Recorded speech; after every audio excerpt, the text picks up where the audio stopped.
तो सबसे पहले हम बात करते हैं पाइथन की हिस्ट्री के बारे में। जैसे कि आज हमें टारगेट दिखा था, तो टारगेट हमें यहाँ पे भी शो हो रहा है। तो पाइथन को डिज़ाइन किया था गुइडो वन रसन ने CWI में, centre for wisdom in informatics, जो कि एक हाई क्लास लैब है नीदरलैंड्स में। 1985 में एक प्रोग्रामिंग लैंग्वेज डिज़ाइन की थी CWI ने, जिसका नाम था ABC, जिसका मेन ऑब्जेक्टिव था टीचिंग पर्पस।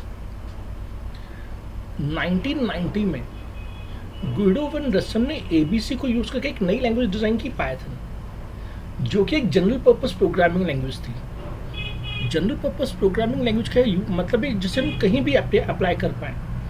जैसे तो सबने सुना होगा PHP। PHP जनरल पर्पस नहीं है, क्योंकि PHP का काम केवल वेब पेजेस डिज़ाइन के लिए है।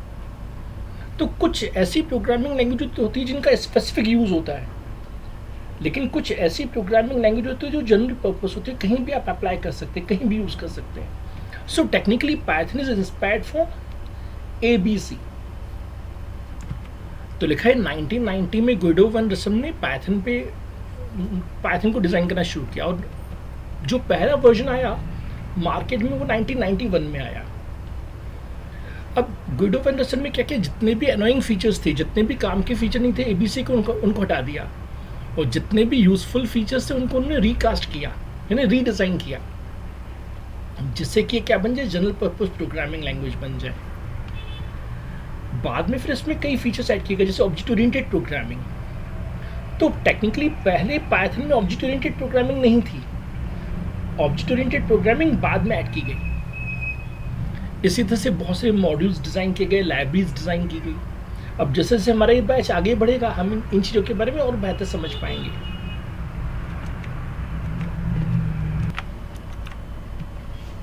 अब ऑफिशियली वेबसाइट क्या है पाइथन की, python.org।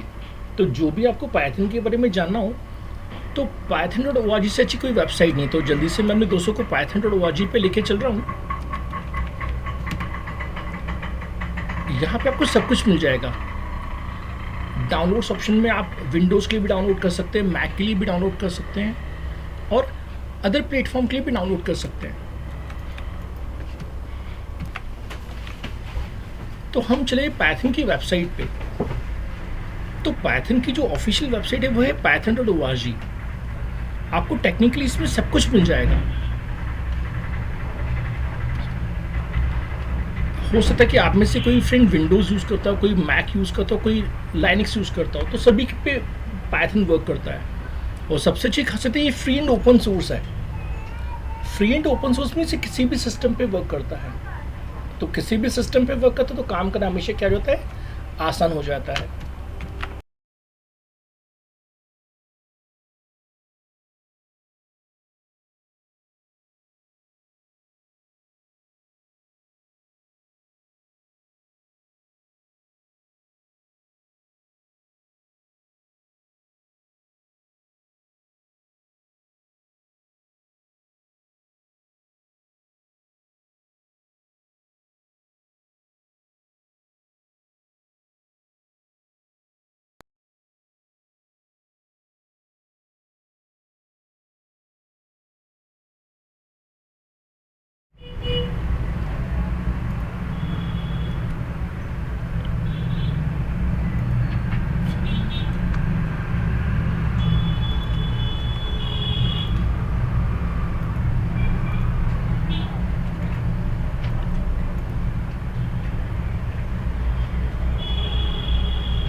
वापस मैंने अपने दोस्तों से स्क्रीन शेयर कर दी है। कुछ टेक्निकल इश्यूज़ के कारण स्क्रीन ऑफ हो गई थी।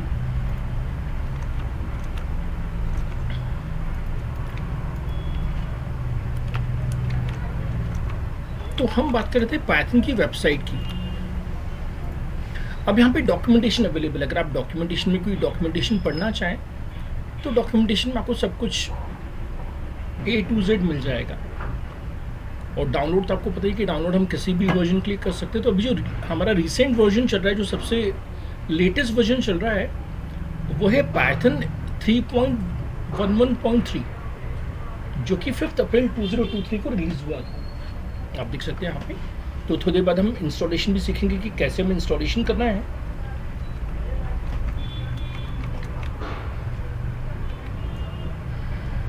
अब पाइथन के फीचर्स क्या हैं? तो पहला जो फीचर है दोस्तों वो है ease of use. As compare to C language, it is always easier to learn Python. तो पहले जहाँ हमारे जो इंजीनियरिंग स्टूडेंट से शुरुआत करते थे सी प्रोग्रामिंग से, आजकल वो किस लैंग्वेज से शुरुआत करना पसंद करते हैं? पाइथन से। और आजकल कई ऐसे एप्लीकेशन है जो किस में डिज़ाइन हो रही हैं? पाइथन में डिज़ाइन हो रही हैं। तो रैपिडली सॉफ्टवेयर डिज़ाइन करने के लिए भी हम पाइथन का यूज़ कर सकते हैं। तो आगे चल के मैं आपको टीके इंटर प्रोग्रामिंग सिखाऊंगा। तो टीके इंटर प्रोग्रामिंग में हम ग्राफिकल एप्लीकेशंस बनाएंगे by writing few lines of code, जबकि ऐसा ऑप्शन हमें डायरेक्टली सी में अवेलेबल नहीं है। अब आगे चल के हम पढ़ेंगे कि प्रोग्रामिंग की कई अप्रोचेस होती है, जैसे object oriented programming, structured programming, functional programming. तो प्रोग्रामिंग की कई टेक्निक्स होती हैं। तो पाइथन की विशेषता क्या है कि पाइथन में हर तरह की प्रोग्रामिंग लैंग्वेज सपोर्ट करता है। ऑब्जेक्ट ओरिएंटेड भी सपोर्ट करता है, स्ट्रक्चर्ड भी सपोर्ट करता है, फंक्शनल और लॉजिकल प्रोग्रामिंग भी सपोर्ट करता है। तो उसमें से कुछ ऐसी पॉइंट्स हैं जो हमें धीरे धीरे आगे चल के यूज होंगी। डायनेमिक टाइपिंग में अभी समझाना चाहूँगा। जैसे हम थोड़ी देर के लिए चलते हैं सी लैंग्वेज के प्रोग्राम में। तो जस्ट मैं सी प्रोग्रामिंग करने के लिए कोड बॉक्स ओपन कर लेता हूँ और एक छोटा सा सी प्रोग्राम लिखता हूँ,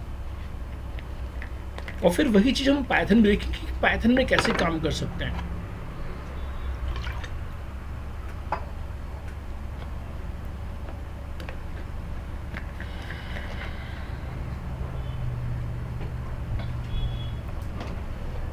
जब तक ये कोड ब्लॉक्स स्टार्ट हो तब तक मैं पाइथन को भी स्टार्ट कर लूँ। आज हम पाइथन को जब हम इंस्टॉल करेंगे तो हमें साथ में मिल जाएगा IDLE, integrated development and learning environment. इस टूल की मदद से हम पाइथन के प्रोग्राम को डिज़ाइन कर पाते हैं। तो पहले मैं सी में प्रोग्राम कर लेता हूं दोस्तों कि सी की क्या खराबी थी। तो यहां से मैं क्या फाइल मेनू में, और मैंने कहा न्यू फाइल।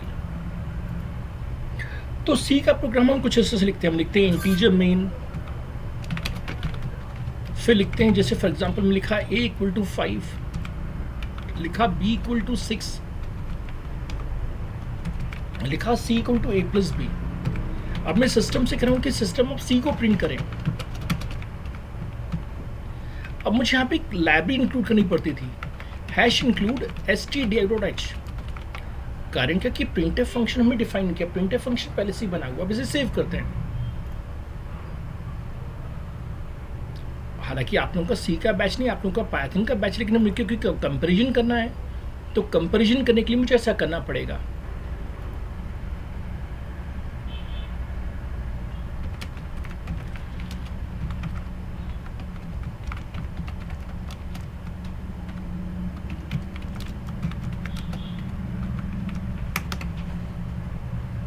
तो इसका मैं नाम दे रहा हूँ addition.c++, addition.cpp। C++ का मतलब इसमें C के फीचर्स भी काम करेंगे, C++ के फीचर्स भी काम करेंगे। अभी मेरा टॉपिक चलता है डायनेमिक टाइपिंग। अब डायनेमिक टाइपिंग का मतलब क्या है? इस प्रोग्राम को कंपाइल करते हैं। कंपाइल का काम है ट्रांसलेशन करना, इंग्लिश लाइक कोड को मशीन कोड में कन्वर्ट करना, क्योंकि हम लिखते हैं इंग्लिश में, कंप्यूटर समझता है 01010101। अब देखिए एरर आ गया। सिस्टम करे A was not declared, B was not declared, C was not declared। C language कहते हैं कि जो वेरिएबल्स आप यूज़ करें उनको आपको टाइप बताना पड़ेगा कि उनका टाइप क्या है। तो मुझे कुछ ऐसा लिखना पड़ता है, इंटीजर ABC। इससे हम कहते हैं variable declaration. So we have to inform to the compiler that we are going to use these three variables of type integer. अब integer की जगह हम float भी लगा सकते हैं, हम character भी लगा सकते हैं. So we have to mention what type of variable it is. तो int का मतलब है whole numbers. Whole numbers means number of friends. और number of friends कभी भी 1.5 या 2.5 नहीं हो सकते. Number of friends हमेशा क्या होंगे? integer value. अब इसे कंपाइल करते हैं. Now if you can see we are getting no error, zero errors and zero warnings, and now we can run it. तो बिल्ड में जाके रन. तो सी लैंग्वेज की सबसे बड़ी खराबी क्या है? Data type.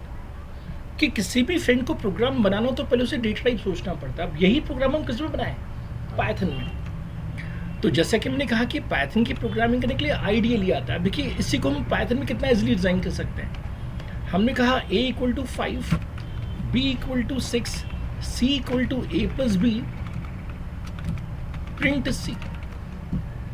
अब देखिए आप कंपेरेटिवली खुद ही देख पाएंगे कि ये प्रोग्राम काफ़ी सिंप्लीफाइड है. अब इसे सेव कर लेते हैं. अब अगेन इसे मुझे कहाँ सेव करना होगा? जहाँ पर मैंने अपने दोस्तों के लिए भी फोल्डर बनाया. अब इसका मैं नाम दूंगा edition.py. जिससे आपके मोबाइल फोन में .mp3 होता तो आप समझ जाते हैं कि वो सॉन्ग है. .jpg होता तो आप समझ जाते हैं इमेज है. वैसे ही हमारे सिस्टम में पाइथन के प्रोग्राम के लास्ट में क्या लिखता है? .py, to inform to the operating system that it is a Python file. So हर पाइथन फाइल के लास्ट में क्या लिखता है? .py. अब इसे रन करते हैं. तो पहले मैंने इसे सेव किया. अब इसे भी रन करना चाहूँगा.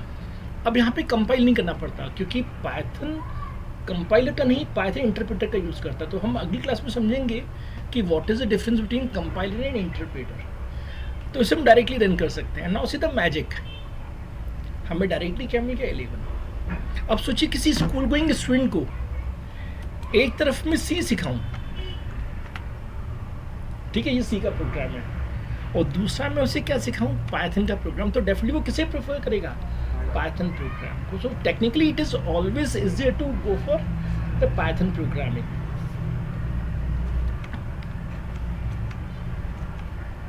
चलिए आगे देखिए. डायनेमिक टाइपिंग आपको समझ में आ गया कि सी में डेटा टाइप देना पड़ता है, जबकि पाइथन में डेटा टाइप की जरूरत नहीं पड़ती है. अब आगे चल के हम पढ़ेंगे रेफरेंस काउंटिंग. अभी रेफरेंसिंग काउंटिंग आप ज़्यादा टेंशन मत लीजिएगा.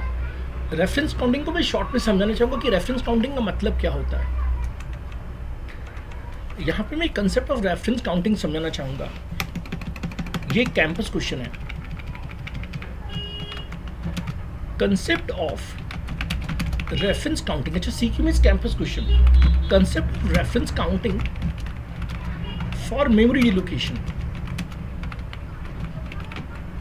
ये दोस्तों पाइथन में भी यूज होता है, जावा में भी यूज होता है, C# में भी यूज होता है. इसको मैं एग्जांपल से समझाऊंगा कैसे. मैंने कहा A इक्वल टू इंडिया, मैंने कहा B इक्वल टू इंडिया, मैंने कहा C equal to A. C equal to A means C is also pointing to India. अब हमने कहा अच्छा ऐसा करते हैं, पहले एक लाइन और जोड़ देते हैं. C इक्वल टू भारत,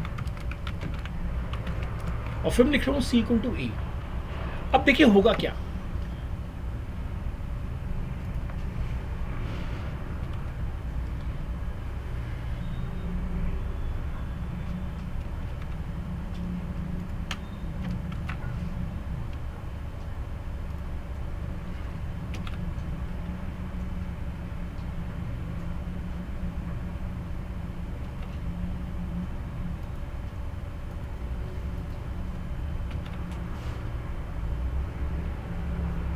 इसको मैं एक फिगर से समझाना चाह रहा हूँ अपने दोस्तों को.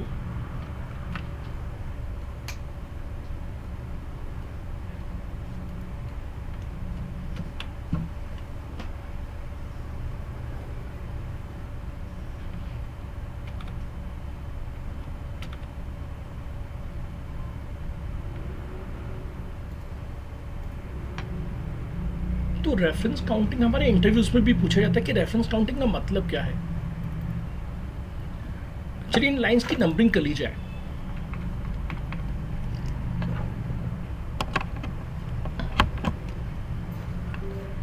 इसको मैं कह रहा हूं लाइन नंबर 1, इसको मैं कह रहा हूं लाइन नंबर 2, इसको मैं कह रहा हूं लाइन नंबर 3 और इसको मैं कह रहा हूं लाइन नंबर 4।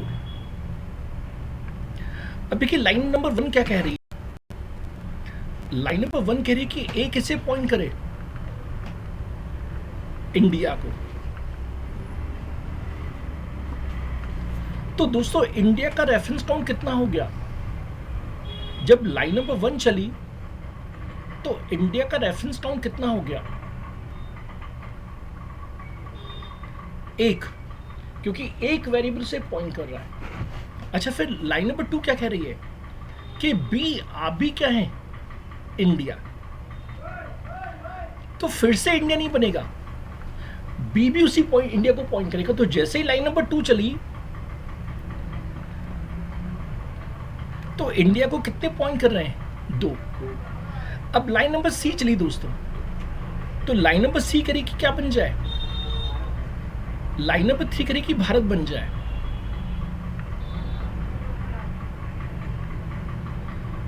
तो लाइन नंबर 3 आते आते इंडिया का रेफरेंस काउंट तो 2 है, लेकिन भारत का काउंट कितना हो गया? भारत का काउंट हो गया 1। यहां तो भारत था ही नहीं, यहां नहीं था, यहां भी नहीं था, लेकिन यहां आके क्या हो गया? 1। तो 2 लोग इंडिया को पॉइंट करो और एक व्यक्ति किसको? भारत को। लेकिन लाइन नंबर 4 इंटरेस्टिंग है। जैसे ही लाइन नंबर 4 चली दोस्तों, तो हमने कहा सी आप किससे रिश्ता तोड़ दें?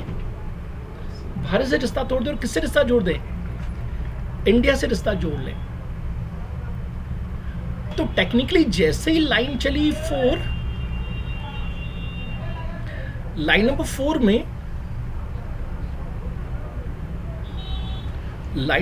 में चलिए ओके, लाइन नंबर 4 में इंडिया का काउंट कितना हो गया? 3 और भारत का कितना हो गया? 0।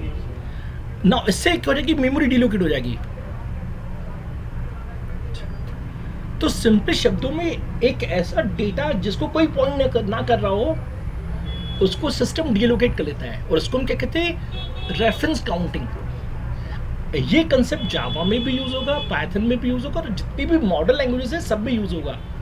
जैसे आप लोग अपने लैपटॉप पे गेम्स खेलते हैं, हैवी गेम्स, हम जानते हैं कि गेम बहुत ज़्यादा मेमोरी कंज्यूम करता है। अब ऐसा अगर साइकिलिंग का कंसेप्ट नहीं होगा तो उस केस में आपका सिस्टम क्रैश हो जाएगा। क्यों? क्योंकि game will consume lot of memory. तो कैसे डिसाइड करता है गेम इंजन की किस किस वेरिएबल को हटाने की जरूरत है? तो जिन जिन ऑब्जेक्ट्स को कोई पॉइंट नहीं कर रहा होता है वो क्या हो जाता है? डिलोकेट हो जाते हैं, जिससे कि आपकी सिस्टम की जो मेमोरी हो क्या आ जाए? फ्री हो जाए।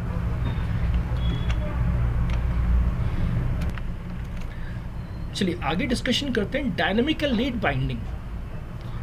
डायनामिकल लेट बाइंडिंग का मतलब है कि सिस्टम रन टाइम पे डिसाइड करता है कि मुझे किसको कॉल करना है। तो अगर आप चाहें तो इसका भी मैं छोटा सा एक एग्जांपल अपने दोस्तों को सिखा सकता हूं। हालांकि आज हमने ऑफिशियली पाइथन प्रोग्रामिंग शुरू नहीं की, लेकिन हाँ तो भी मैं एक छोटा सा प्रोग्राम लिख रहा हूँ। जैसे मैंने कहा क्लास एनिमल, एनिमल एक क्लास है दोस्तों। अब एनिमल क्या करता है? साउंड करता है। अब मेरे घर में एक एनिमल है, आपको पता नहीं कि उसका साउंड कैसा होगा। तो आंसर क्या है? अनप्रेडिक्टेबल। भाई आपको क्या पता है मेरे घर में कौन सा एनिमल है? लेकिन दोस्तों मैं बता रहा हूं क्लास से क्या बनाऊं? कोई अच्छा सा एनिमल सोचें। से एलिफेंट। अब एलिफेंट क्या है दोस्तों? Elephant is a type of animal. अब फिर से मैं पूछ रहा हूं एलिफेंट से कि तुम्हारा साउंड कैसा है? दोस्तों टी से कुछ होता है, मुझे स्पेल नहीं आता, प्लीज मेरी हेल्प करें। ऐसा कुछ स्पेल होता है शायद, मैं शायद सही लिख रहा हूँ कि गलत लिख रहा हूँ, एक बार गूगल कर लेते हैं।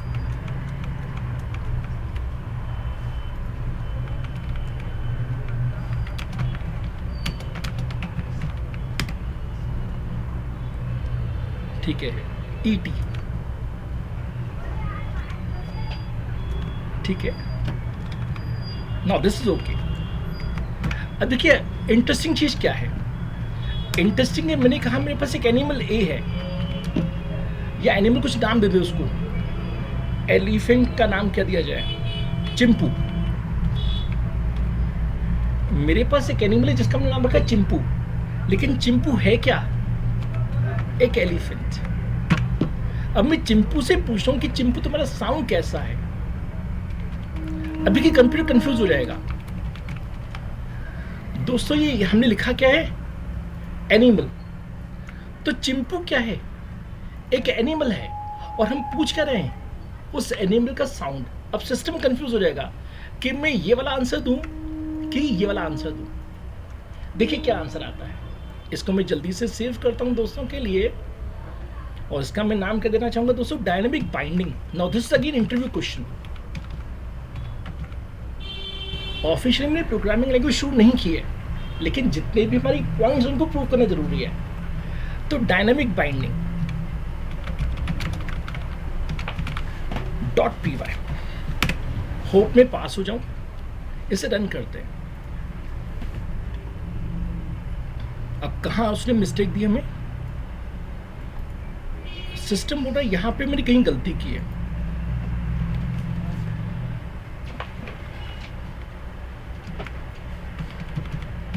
हमें सिंपली बस इतना लिखने की जरूरत थी, मैंने क्या सी लैंग्वेज का सिंटेक्स है जावा का सिंटेक्स मिक्स कर दिया था। ओके, यहां पे कम से कम हमें सेल्फ लिखना पड़ता है। This is syntax structure of Python programming. चलिए वापस यहां आ जाते हैं। देखिए दोस्तों, हमें सिस्टम आंसर क्या दे रहा है, जबकि हम जानते हैं कि टेक्निकली एलिफेंट क्या है, एनिमल, लेकिन रन टाइम पे सिस्टम ने डिसाइड कर लिया कि मुझे किसका आंसर देना चाहिए। इसको मैं और बेहतर कर सकता था, मैं कहता ए इक्वल टू एनिमल, अब बेहतर रहता दोस्तों। ए इक्वल टू एनिमल मैं कह रहा हूं, और फिर यहां पे मैं लिख रहा हूं क्या, हाँ ये लिख देते, यहां पे एक लाइन ऐड कर देते, ए इक्वल टू चिंपू। Now this is better. अब इसे रन करते हैं। देखिए अब आया सा इंटरेस्टिंग आंसर। देखिए यहां तो प्रिडिक्ट करना आसान था, ये डायनेमिक बाइंडिंग थी, कंसेप्ट ऑफ डायनेमिक बाइंडिंग। इसे हम एक सिंपल सेंटेंस से समझते हैं। दोस्तों चिंपू एक हाथी है, Chimpu is an elephant, and we are asking for the sound, and we are asking for its sound.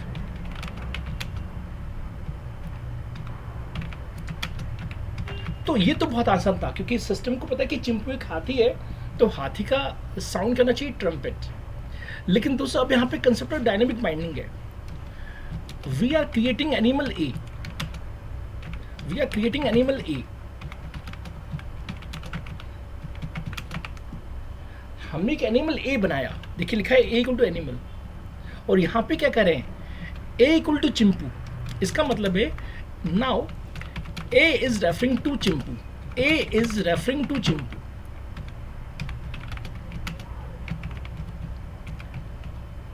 हम सिस्टम से करें कि सिस्टम ए किसे पॉइंट करे, चिंपू को, जबकि चिंपू क्या था, एक हाथी, और हमने किससे साउंड पूछा, ए से साउंड पूछा। अब ए क्या है दोस्तों, एनिमल, तो टेक्निकली आंसर क्या आना चाहिए था, अनप्रेडिक्टेबल, लेकिन आंसर अनप्रेडिक्टेबल नहीं आया, क्योंकि यहां पे डायनेमिक बाइंडिंग हो गई।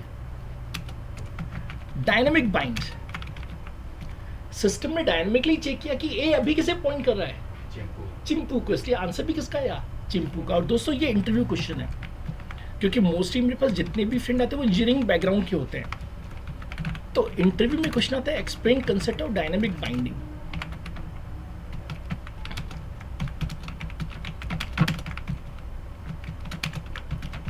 तो मैं अगर आप लोग चाहो तो चाहूंगा कि आप लोग ये प्रोग्राम लिख लें, आगे चल के इसको और डिटेल में सीखने वाले हैं।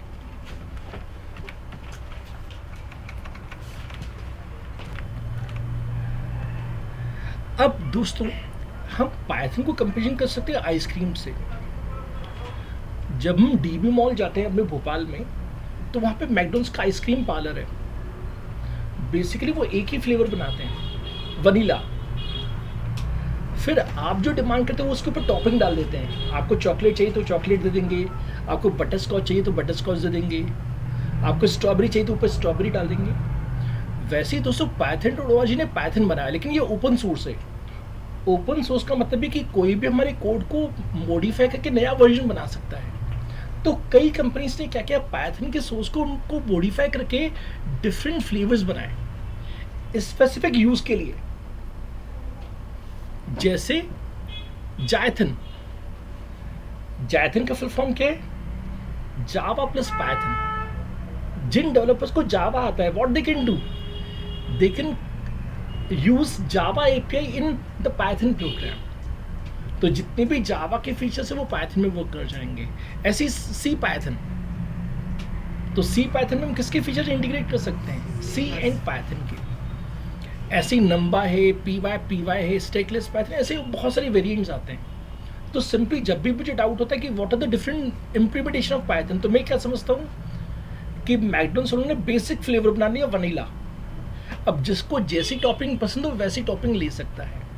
तो टेक्निकली अगर आपको मैं एक बार पाइथन प्रोग्रामिंग सिखा दूं, तो टेक्निकली आप अपनी कंपनी में किसी भी इम्प्लीमेंटेशन पे काम कर सकते हैं।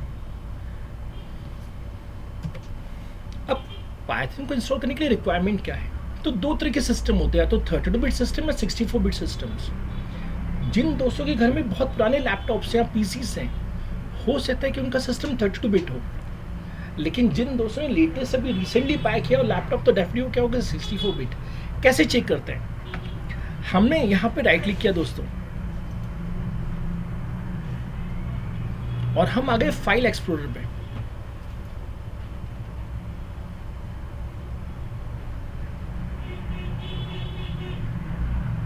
और यहाँ पे लिखा होता है दिस पीसी। दिस पीसी पर राइट क्लिक करना पड़ता है और कहना पड़ता है प्रॉपर्टीज। तो सिस्टम हमें बताता है कि हमारा सिस्टम कैसा है। आपको पूरे सिस्टम की इंफॉर्मेशन मिल जाएगी। क्या कि मेरा सिस्टम में i5 बेस्ड है, सेकेंड जनरेशन i5 है, 8 GB रैम है, और ये कैसा सिस्टम है, 64 बिट। लेकिन हो सकता है कि मेरे किसी फ्रेंड का सिस्टम आज भी क्या हो, 32 बिट हो। तो सबसे पहले तो आपको डिसाइड करना पड़ेगा कि आपका सिस्टम 32 बिट है कि 64 बिट है, और फिर अकॉर्डिंगली आप वर्जन डाउनलोड करेंगे। तो हमें क्या करना पड़ेगा, पाइथन टेक्नोलॉजी से डाउनलोड्स में जाना पड़ेगा। जैसे हम थोड़ी देर पहले गए थे डाउनलोड्स में, जिस समय मैंने ये प्रेजेंटेशन बनाई थी उस समय वर्जन क्या चल रहा था, 3.9.5। लेकिन आज जब हम पढ़ रहे तो हमने अपने प्रिंट आउट में लिखा हुआ 3.11.3। तो टेक्निकली वर्जन कोई भी इंस्टॉलेशन का स्टेप हमेशा सेम रहेगा। अच्छा 64 क्यों लिखा है? क्योंकि कैसा हमारा इंटरप्रेटर है, 64 बिट। अगर 32 बिट होता तो उसके लास्ट में क्या लिखा होता, 32 लिखा आ जाता। अब प्रोग्राम को लिखने के लिए नोटपैड हम यूज़ कर सकते हैं कम से कम, क्योंकि विंडोज ऑपरेटिंग सिस्टम में कम से कम क्या आता है, नोटपैड। हालांकि नोटपैड का काम केवल बेसिक प्रोग्राम लिखने के लिए है। जब हम आगे चल के बड़े बड़े प्रोग्राम बनाएंगे तो आईडी होना चाहिए, क्या, इंटीग्रेटेड डेवलपमेंट एनवायरनमेंट, जिससे कि कोडिंग करना थोड़ा सा आसान हो जाता है। तो मार्केट में बहुत सारे आईडीज आते हैं जिनका हम यूज़ कर सकते हैं। तो रिकमेंडेड में क्या लिखा है कि मिनिमम रिक्वायरमेंट के साथ साथ हमें क्या होना चाहिए, आईडी होना चाहिए। जैसे आजकल हमारे कई फ्रेंड क्या यूज़ करते हैं, माइक्रोसॉफ्ट विजुअल स्टूडियो कोड। तो आप लोगों को पे VS कोड में भी काम करना सिखाऊंगा, या आप चाहें तो एक्लिप्स का भी यूज़ कर सकते हैं। तो काफ़ी पुराना जो टूल है वो क्या, एक्लिप्स है, क्योंकि VS कोड तो नया टूल आया है। ऐसे हमारे कई फ्रेंड यूज़ करते हैं PyCharm। ऐसे एक टूल आता है स्पाइडर, या एरिक्स, या जुपिटर। आप जो टूल चाहे वो टूल यूज़ कर सकते हैं। आपका Python program will remain same. जैसे अभी मैंने एनिमल वाला एग्जांपल कवर किया था, that program will remain same, doesn't matter कि हम कौन से टूल का यूज़ कर रहे हैं। अब इंस्टॉलेशन कैसे करना है, मेरा चैनल है कोड विद भूपेंद्र, जिसमें मैंने एक वीडियो बना के रखा है इंस्टॉलिंग पाइथन। आप लोगों को आज मैं व्हाट्सएप पे मैसेज भी कर दूंगा कि कैसे इंस्टॉल करना है, हालांकि मैं भी करके दिखा रहा हूँ, लेकिन बाय चांस आप कहीं भी दिक्कतें आए तो उस वीडियो को देख के इंस्टॉलेशन कर सकते हैं। साथ साथ उसमें एक एग्जाम्पल प्रोग्राम भी समझा हुआ है कि कैसे प्रोग्राम लिखा जाता है। तो इंस्टॉलेशन करने का तरीका मैं समझा रहा हूँ कि कैसे इंस्टॉल करना है। हमें राइट क्लिक करना पड़ता है कैसे, जो भी हमने डाउनलोड किया, और ऑप्शन लेना पड़ता है रन एज एडमिनिस्ट्रेटर। आप लोगों के प्रिंट आउट पे भी लिखा है ये सब स्टेप्स, और पीडीएफ जो मैं अपने ऑनलाइन दोस्तों को भेजूंगा उसमें भी स्टेप्स लिखी हुई हैं। तो सिंपली में कहना पड़ेगा रन एज एडमिनिस्ट्रेटर। क्यों? क्योंकि हम सी ड्राइव पे एक्सेस चाहते हैं। हमारे विंडोज़ में सी ड्राइव प्रोटेक्टेड होती है। अगर हम रन एज एडमिनिस्ट्रेटर नहीं लेंगे तो हम सी ड्राइव को एक्सेस नहीं कर पाएंगे। फिर हमें स्पेसिफाई करना पड़ता है कि किस लोकेशन पे इंस्टॉल करना है। ये मैं करके दिखा देता हूँ आप लोगों को एक बार। तो एक्चुअली अब हम डाउनलोडिंग पे चलते हैं। तो यहाँ से हम चलते हैं वेबसाइट पे python.org। क्योंकि मैं विंडोज़ बेस्ड सिस्टम पे हूँ तो मैं यहाँ से विंडोज़ ऑप्शन ले लूँगा, डाउनलोड्स में विंडोज़।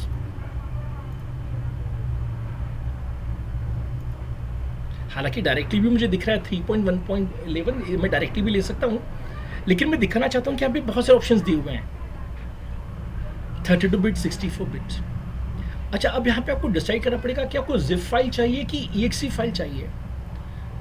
जिप फाइल को अनजिप करना पड़ता है। तो जो एक्सपर्ट प्रोग्रामर्स हैं they usually prefer zip file, लेकिन जो बिगनर्स है व्हाट दे प्रेफर इंस्टॉलर। क्यों? क्योंकि इंस्टॉलर में बस next next next next next करते जाते इंस्टॉलेशन हो जाएगा। सो टेक्निकली जिन दोस्तों को पुराना सिस्टम है what they can use 32 bit, और नए दोस्त क्या यूज करेंगे 64 बिट। अब इम्पोर्टेंट यहाँ पे विंडोज 7 के लिए, अगर आपके सिस्टम में आज भी विंडोज 7 है तो पाइथन 3.7 के ऊपर का कोई भी वर्जन वर्क नहीं करेगा। So if you are using Windows 7 only up to Python 3.7 will work in your machine. उसके ऊपर का कोई वर्जन वर्क नहीं करेगा। हाँ, लेकिन अगर आपके सिस्टम में विंडोज 10 है या 11 है तो सभी वर्जन वर्क कर जाएंगे। तो मैं मान के चल रहा हूँ कि सभी दोस्तों के सिस्टम में क्या है, विंडोज 10 है या 11 है एटलीस्ट। तो दोस्तों मुझे क्या लेना चाहिए, विंडोज इंस्टॉलर 64 बिट। देखिए यहाँ पे लिखा भी हुआ है कि विंडोज 7 पे काम नहीं करेगा, तो मैं इस पर क्लिक कर लेता हूँ। नीचे देखिए यहाँ पे डाउनलोड ऑप्शन आ चुका होगा, ये रही फाइल्स।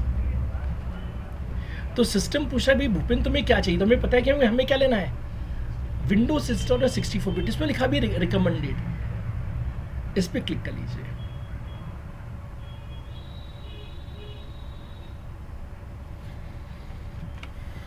आप देख सकते हैं डाउनलोडिंग हो रहा है, और बहुत ही छोटी फाइल है, तकरीबन 28 MB की फाइल है, इनफैक्ट 24 MB की फाइल है।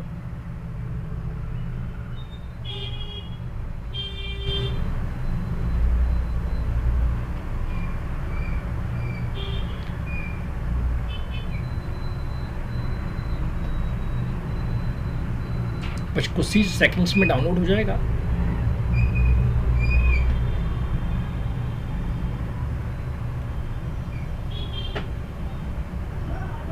चलिए, डाउनलोड हो चुका है ये।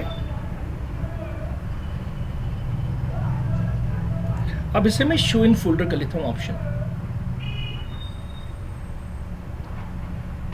अब जैसा कि हमारे इंस्ट्रक्शन में लिखा था कि हमें राइट क्लिक करना है दोस्तों से और कहना है रन एज एडमिनिस्ट्रेटर।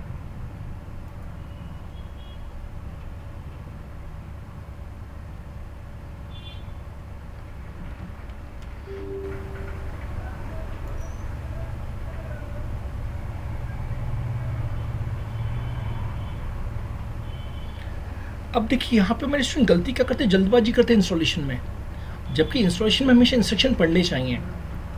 देखिए क्या लिखा है कि बाय डिफॉल्ट वो कहाँ इंस्टॉल करेगा, सी ड्राइव यूजर भूपेंद्र में, क्योंकि मेरे इस विंडोज ऑपरेटिंग सिस्टम में भूपेंद्र नाम का यूजर बना हुआ है, उसमें एपीपी डेटा लोकल प्रोग्राम्स, तो बहुत लंबा पाथ हो जाएगा। तो दोस्तों को मैं रिक्वेस्ट करता हूँ कि हमेशा ऑप्शन के लिए कस्टमाइज, जिससे कि आप खुद डिसाइड कर पाओ कि कहाँ इंस्टॉल करना है। तो never click on this option, always click on customise installation. और साथ साथ यहाँ पे ये ऑप्शन क्यों टिक हो रहा है, ये ऑप्शन इसलिए टिक हो गया है क्योंकि हमने क्या लिखा था, राइट क्लिक पे रन एज एडमिनिस्ट्रेटर। अगर मैं राइट क्लिक में रन एज एडमिनिस्ट्रेटर नहीं लेता तो ये ऑप्शन डिसेबल्ड रहता। ठीक है, तो हमने यहाँ से कस्टमाइज ऑप्शन सेलेक्ट किया। अब मुझसे सिस्टम पूछ रहा है, भाई भूपेंद्र तुम्हें क्या चाहिए, क्या तुम्हें डॉक्यूमेंटेशन चाहिए क्या? तो कभी कभी मैं हेल्प चाहिए होती है दूसरे किसी चीज़ की। अगर आप डॉक्यूमेंटेशन को डाउनलोड नहीं करोगे तो हेल्प नहीं ले पाओगे, तो हम चाहेंगे डॉक्यूमेंटेशन आए। पाइथन में बहुत सारी थर्ड पार्टी लाइब्रेरीज होती हैं और उन लाइब्रेरीज को इंस्टॉल करने के लिए हम पिप कमांड का यूज़ करते हैं। तो हम चाहते हैं कि पिप भी आए। आगे चल के मैं आप लोगों को ग्राफिकल प्रोग्रामिंग सिखाऊंगा, बटन्स या मेन्यूज वगैरह, जिसके हम यूज़ करते हैं टीके प्रोग्रामिंग का, तो वो भी हमें चाहिए। पाइथन टेस्ट सूट, हमारे कई डेवलपर्स टेस्टिंग टीम में होते हैं, तो टेस्टिंग टीम वाले अगर टेस्टिंग करना चाहे तो ये जरूरत पड़ती है, अदरवाइज इसकी जरूरत नहीं पड़ती। पीवाई लॉन्चर, आपने भी देखा था कि जब मैं गया था स्टार्ट बटन में और मैंने टाइप किया था पाइथन, तो यहाँ पे ये लिंक आ गया था पाइथन का, इसे कहते हैं लॉन्चर। तो क्या आप चाहते हैं कि लॉन्चर आपके विंडोज ऑप्शन में दिखे? बिल्कुल दिखे, तो लॉन्चर हम सेलेक्ट कर लेंगे। कभी कभी हम विंडोज पे मल्टीपल यूजर्स बना लेते हैं, जैसे मैंने अपना अकाउंट बना लिया, अपनी सिस्टर का अकाउंट बना लिया। अब जब मैं अपने लैपटॉप को यूज़ करता हूँ, मैं अपने सिस्टम से लॉगिन करता हूँ। मेरी सिस्टर जब मेरे लैपटॉप को यूज़ करती है वो अपने लॉगिन से करती हैं। तो क्या हम चाहेंगे कि वो भी इस पाइथन का यूज़ कर पाए? यस। तो हमने यहाँ पे ऑप्शन कौन सा सिलेक्ट कर लिया? For all users. तो फॉर ऑल यूजर्स का मतलब है कि मैं भी एक्सेस कर पाऊंगा और मेरी सिस्टर भी इसे एक्सेस कर पाएंगे। अगर मैंने इसे अनचेक कर दिया तो मैं तो एक्सेस कर पाऊंगा लेकिन मेरी सिस्टर एक्सेस नहीं कर पाएंगी। अच्छा, फिर हमने कहा नेक्स्ट। पूछा है भाई भूपेंद्र, क्या तुम्हें सभी यूजर्स के लिए चाहिए? बिल्कुल चाहिए। अच्छा, ये इंपॉर्टेंट पॉइंट है क्या? Add Python to environment variables. Windows operating system में एक स्पेशल वेरिएबल होता है पाथ। जब भी हम कोई कमांड टाइप करते हैं तो सिस्टम पाथ को ढूंढता है। जब हम ये ऑप्शन सेलेक्ट करेंगे तो टेक्निकली हमारा विंडोज ऑपरेटिंग सिस्टम पाइथन को ढूंढ लेगा कि पाइथन कहाँ इंस्टॉल किया हुआ है। तो ऑलवेज सेलेक्ट दिस ऑप्शन। बाकी ये दोनों ऑप्शन नॉट रिक्वायर्ड। डिबगिंग का मतलब होता है कि finding errors in the program. तो अगर आप खुद कस्टमाइजेशन करें पाइथन में देन इट इज रिक्वायर्ड। आप पाइथन में कोई चेंजेस तो नहीं कर रहे हैं तो इसकी रिक्वायरमेंट नहीं है। अब ये सबसे इंपॉर्टेंट है दोस्तों कि कहाँ इंस्टॉल करें। बाय डिफॉल्ट ये कहाँ जा रहा है? सी ड्राइव प्रोग्राम फाइल्स में। लेकिन मैं अपने दोस्तों से रिक्वेस्ट क्या करता हूँ कि सिंपली उसे कहाँ इंस्टॉल करें? C drive Python 3.1। अब हो सकता है कि भविष्य में 1.2 आ जाए तो 3.1, हो सकता है 3.13 आ जाए तो 3.13। तो पहले जहाँ वो काफ़ी लंबे पाथ पे था अब वो सिंपल पाथ पे आ गया। क्या? 3.1, क्योंकि इसका नंबर था 3.1.3। अब हम सिंपली क्या करें? इंस्टॉल। और जैसे हम इंस्टॉल पे क्लिक करेंगे तो इंस्टॉलेशन शुरू हो जाएगा। लेकिन मैं चाह के भी इस पर क्लिक नहीं कर रहा हूँ अभी, क्योंकि मेरे सिस्टम में ऑलरेडी इंस्टॉल्ड है तो मैं उसे डिस्टर्ब नहीं करना चाहूँगा। लेकिन हाँ, आपको प्रोसेस समझ में आ गया कि पाइथन को इंस्टॉल करने के लिए पहले हम कस्टमाइज ऑप्शन पे लेते हैं, क्या क्या इंस्टॉल करना है वो सिलेक्ट करते हैं और फिर ऑप्शनल फीचर्स लेकर के यहाँ पे लोकेशन देते हैं, फिर इंस्टॉल कर लेते हैं। अब जैसे ही इंस्टॉलेशन कंप्लीट हो जाएगा तो आपको सिस्टम को रीस्टार्ट करना पड़ेगा, क्योंकि जब तक हम सिस्टम को रीस्टार्ट नहीं करेंगे तब तक वो एनवायरमेंट वेरिएबल्स को लेगा नहीं। अच्छा, एक बार जब हो जाए तो जैसा आज आपको टीचर ने सिखाया कि हमें क्या टाइप करना पड़ता है? आईडीएली। अभी जो मैं अपने व्हाट्सएप पे आप लोगों को वीडियो लिंक भेजूंगा उसमें भी ये सब चीज़ें समझाई हुई हैं और उसमें प्रोग्राम भी सिखाया हुआ है। तो हमें आईडीएली ओपन करना होगा और आज का हम पहला प्रोग्राम सीखेंगे, क्योंकि अभी तक हमने जो भी प्रोग्राम सीखे थे वो कल पॉइंट को समझने के लिए सीखे। तो ऑफिशियल हमारा पहला प्रोग्राम क्या होगा? हम फाइल मेनू में जाएंगे, कहेंगे न्यू फाइल। ठीक है, तो हमेशा हमें फाइल में जाके न्यू फाइल ऑप्शन लेना पड़ता है और यहाँ पे प्रोग्राम टाइप करना होता है। तो हम सिंपली एक लाइन टाइप करेंगे। क्या? Print hello world Python. Hello world Python.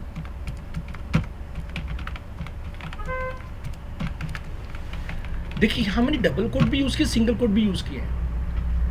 तो पाइथन कहते हैं कि मैसेज हम डबल कोट्स में भी लिख सकते हैं, सिंगल कोट में भी लिख सकते हैं। This is known as single quote and this is known as double quote. जिन दोस्तों ने सी सीखा है वो जानते हैं कि सी में कोई डबल कोट चलता है, जबकि पाइथन में डबल कोट भी यूज कर सकते हैं, सिंगल कोट भी यूज कर सकते हैं। अब इसे सेव कर लेते हैं। तो फाइल में जाके सेव एज,